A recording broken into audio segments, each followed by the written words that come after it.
Bonjour, dans cette vidéo, je voulais aborder le sujet des aides, des niches fiscales, des subventions, des crédits d'impôt qui peuvent impacter le secteur de la silver economy.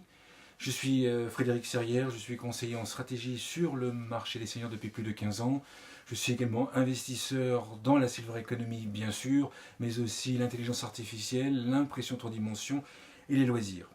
Donc dans cette vidéo, je voulais aborder avec vous le sujet des marchés, des secteurs de la silver economy qui bénéficient d'aides fiscales, qui bénéficient de crédits d'impôt pour pouvoir se développer. Soit les entreprises en bénéficient, soit les seniors qui achètent les produits peuvent bénéficier de ces aides, notamment des crédits d'impôt.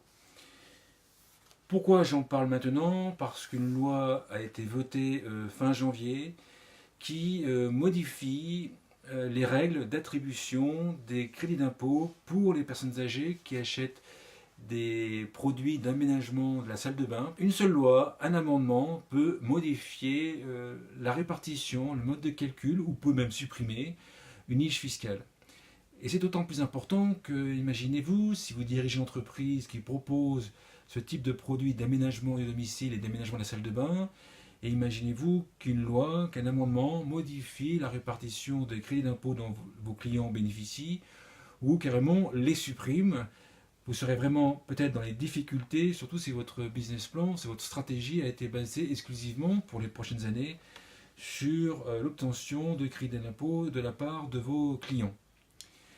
Ces niches fiscales ou ces aides, ces crédits d'impôt bénéficient à plusieurs secteurs de la silver economy et notamment par exemple des services à la personne. Effectivement, quand une personne âgée commande ou consomme un service, elle bénéficie d'aides, de crédit d'impôt pour l'emploi de ces services.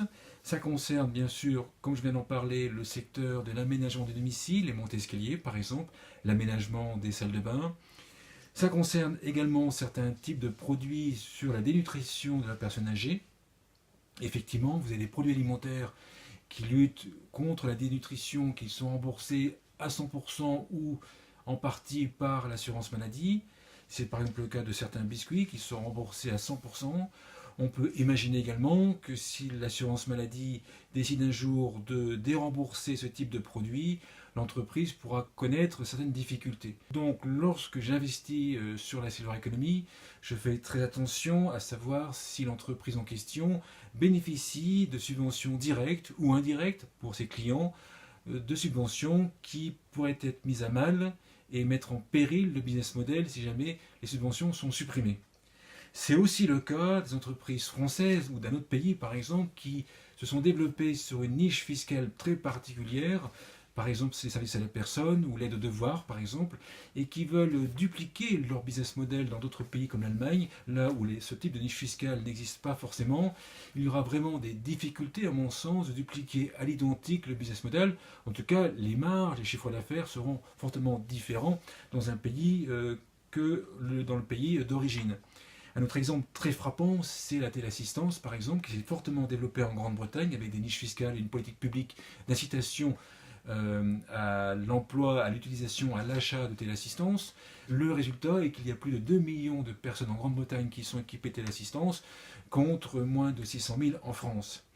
Donc, lorsque j'investis ou lorsqu'on me soumet une entreprise dans laquelle investir sur la silver economy, mais ça ne concerne bien sûr pas que la silver economy, je valide le business plan, la stratégie, en fonction d'un scénario le plus critique, c'est-à-dire la suppression en totalité ou en partie des aides dont bénéficie l'entreprise ou dont bénéficient les clients de l'entreprise. Si la stratégie de l'entreprise est pérenne, même en fonction de la suppression de ces subventions et de ces aides, je vais pouvoir aller plus loin dans la réflexion pour investir dans cette entreprise. Par contre, si la suppression de ces subventions pénalise fortement l'entreprise, je n'irai pas prendre le risque d'investir dans celle-ci.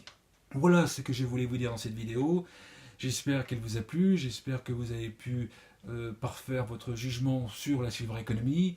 Il y a beaucoup d'autres vidéos sur cette chaîne que j'ai publiées sur différentes thématiques de la silver economy. Si ça vous a plu, vous pouvez également vous abonner à la chaîne en question et également appuyer sur la petite cloche qui vous permettra de recevoir de manière automatique des notifications lorsque je publierai de nouvelles vidéos. J'en publie généralement une par semaine En tout cas, je vous remercie beaucoup d'avoir regardé cette vidéo jusqu'à maintenant. Merci beaucoup.